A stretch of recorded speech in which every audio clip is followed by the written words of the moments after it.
ये जनाब इटली का एक बाज़ार है जिसको मार्शा बोलते हैं, और ये हर शहर में एक दिन लगता है।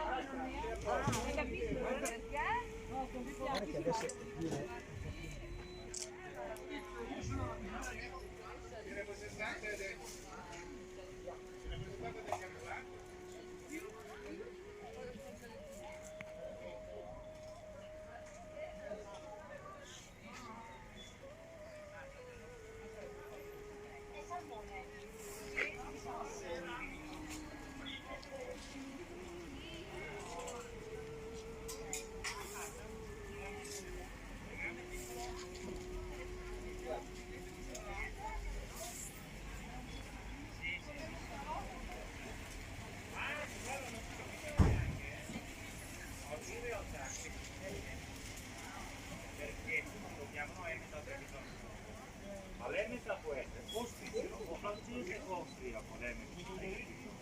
Dopo per abitudine la gente la chiama emeta, allora questo è lo svizzero, questo è fatto con latte crudo poi, non è con latte pastorizzato.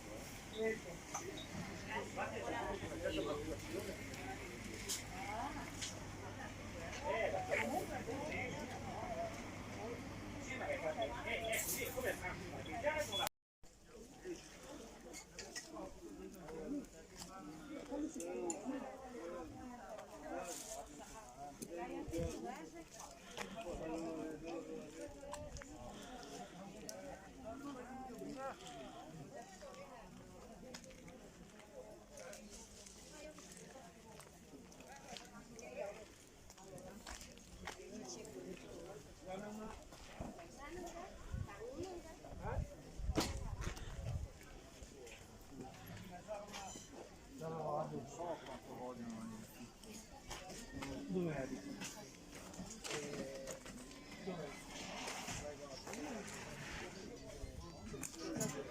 Da noi hanno detto, come si faceva studiare sono un po' di